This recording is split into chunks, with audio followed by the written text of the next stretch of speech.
સુરતમાં આવતીકાલે મેડિકલો બંધ રહેવાના છે અને તેનું મુખ્ય કારણ ઓનલાઈન દવાઓનું છે. ઓનલાઈન દવાઓના માધ્યમથી ઘણી વખત ડુપ્લિકેટ દવાઓ અને ડ્રગ્સ વેચાઈ રહ્યા હોવાની ફરિયાદો બાદ સરકારમાં અનેક રજૂઆત થઈ હતી, પરંતુ રજૂઆત બાદ પણ કોઈ નિરાકરણ ન આવતા ડ્રગ્સ એસોસિએશન દ્વારા હવે બંધની જાહેરાત કરવામાં આવી છે. આપણી સાથે કેમિસ્ટ એસોસિએશનના પ્રમુખ ઉપસ્થિત છે, એમની પાસેથી જાણીશું કે શું છે આ મુખ્ય કારણ આ દવા બજાર બંધ રાખવાનું. જી, આપનું નામ? Myself Mansukhbhai Raiyani, Surat and Surat district chemist association president. પહેલાં તો મેડમ આની પ્રાઇમરી લેવલથી વાત કરું તો 2018માં સરકારે એક ગાઈડલાઇન બહાર પાડેલી અને જાહેરનામું બહાર પાડી 817E મુજબ એવું જાહેરનામું પાડ્યું કે ઓનલાઈન બિઝનેસને માન્યતા આપી.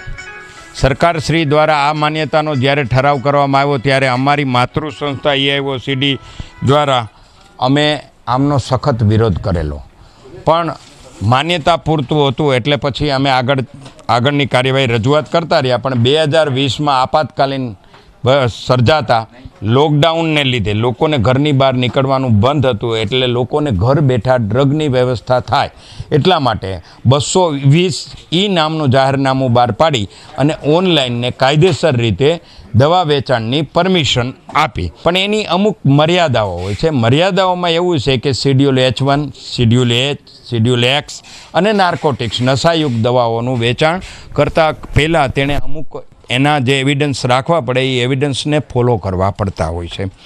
પણ જ્યારથી આ 220Eનું અમલીકરણ થયું ત્યારથી ધીરે ધીરે આનો મિસયુઝ થવા લાગ્યો અને મિસયુઝ થતાં થતાં આ એઆઈના જમાનામાં અમુક નશેડી લોકો એઆઈના માધ્યમથી નવું પ્રિસ્ક્રિપ્શન જનરેટ કરી અને અંદર નાર્કોટિક્સ અને નશાયુક્ત દવાઓના પ્રિસ્ક્રિપ્શન લખી અને ઓનલાઈન દ્વારા દવા મંગાવતા થયા.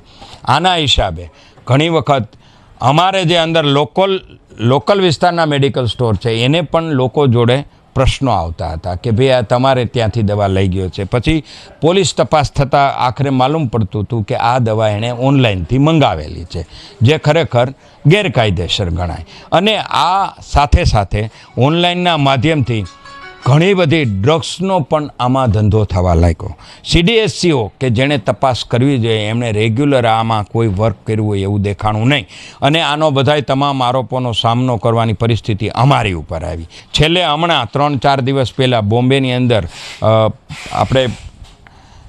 અંદર પણ અમારી મિટિંગ થઈ પિયુષભાઈ ગોયલ સાહેબ સાથે, પણ ફક્ત આશ્વાસન મળે છે અને આગળ કોઈ કાર્યવાહી થતી નથી. આખરે અમારે લોકોને અમારો ધંધાનું સેફટી જોવાની અને જે લોકોના એરિયામાં અમે છે એ લોકો પણ નશાયુક્ત ન બને અને લોકોનો જે આમાં ડ્રગ્સ આવવા માંડી છે. IBના રિપોર્ટ પણ એવું કહે છે કે ઓનલાઈનમાં ઘણી બધી ડ્રગ્સ નશાયુક્ત દવાઓ આવે છે. એને બધું જોઈ અને આખરે અમે આ બંધ કરવાનો નિર્ણય કર્યો છે. મનસુખભાઈ, સુરતમાં કેટલા મેડિકલો કાલે બંધ રહેશે અને અમુક એરિયામાં તમે કલેક્ટરની પરવાનગી લઈને અમુક મેડિકલો ખુલ્લા પણ રહેવાના છે, તો એ કઈ રીતનું છે? સુરતની અંદર સુરત અને સુરત ડિસ્ટ્રિક્ટના થઈને 7200થી વધુ મેડિકલ સ્ટોર છે. એમાં એપ્રોક્સિમેટલી 6500 જેવા મેડિકલ સ્ટોર સુરત સિટીની અંદર આવે છે. સુરત સિટીમાં આવતા તમામ મેડિકલ સ્ટોરને અમે લોકોએ સજ્જડ બંધ રાખવાનો નિર્ણય કર્યો છે. પણ એસેન્શિયલ એક્ટ મુજબ, આવશ્યક ધારા 1 મુજબ અમારે જે મેડિકલ લોકોને અગવડતા ઊભી ન થાય એટલા માટે એક એરિયામાં અમે એક મેડિકલ સ્ટોર ખુલ્લો રાખવાની કલેક્ટરશ્રીને વિનંતી કરી અને અમારા ડ્રગ ડિપાર્ટમેન્ટમાં રજૂઆત કરી અને અમે ટોટલ 18થી 20 મેડિકલ સ્ટોર એ દિવસે ખુલ્લા રાખવા જઈ રહ્યા છે. એ મેડિકલ સ્ટોર એવા જ છે કે જ્યાં બધા જ પ્રકારની દવા મળી રહે. છેલ્લો સવાલ કે અત્યારે તમે વાત કરી કે ડુપ્લિકેટ દવાઓ અને ઘણી વખત ડિસ્કાઉન્ટવાળી દવાઓમાં પણ ઓછી માત્રાની દવાઓ મળતી હોય છે, તો એના મામલે તમારો વિરોધ છે, તો એ શું છે? મેડમ, કોર્પોરેટ કંપનીઓ દ્વારા ડાયરેક્ટ મલ્ટી સ્પેશિયાલિટી હોસ્પિટલોમાં ડાયરેક્ટ સપ્લાય થાય છે દવા, જે ખરેખર દવાની ચેન CFA, ડિસ્ટ્રીબ્યુટર, હોલસેલર અને રિટેલ એ મુજબની ચેન હોય છે, સપ્લાયની ચેન. હવે એ સપ્લાય ચેનને બ્રોકન કરી અને ડાયરેક્ટ સપ્લાય ડૉક્ટર સુધી થાય છે અને ડૉક્ટરના માધ્યમથી ત્યાં ઊંચું ડિસ્કાઉન્ટ આપવામાં આવે છે 25-30% જેવું. હવે ખરેખર સરકાર અમને આ ધંધાની અંદર DPCO એટલે ડ્રગ પ્રાઇસ કંટ્રોલ ઓથોરિટીમાં આવશ્યક જે જીવન જરૂરી દવાઓ છે, ડાયાબિટીસ છે, BP છે અને મગજને લગતી દવાઓ છે, કેન્સરને લગતી દવાઓ છે, જે પ્રાઇસ કંટ્રોલ ઓથોરિટીમાં આવે છે, એની દવાઓ ફિક્સ રેટથી મળે છે. બીજી દવાઓમાં અમને 20% માર્જિન આપે છે.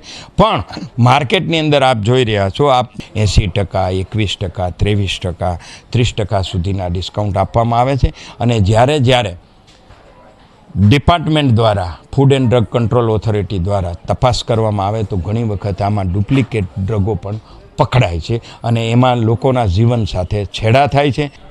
ચોક્કસપણે આ હતા મનસુખભાઈ રૈયાણી કે જેમને જણાવ્યું કે અમુક માંગ અને ડુપ્લિકેટ દવાઓનું વેચાણ રોકવા અને યુવાધન નશાના રવાડે ન ચડે અને ઓનલાઈન પ્લેટફોર્મથી નશાકારક વસ્તુઓનું વેચાણ ન થાય તે માટે આ બંધનું આંદોલન જાહેર કરવામાં આવ્યું છે.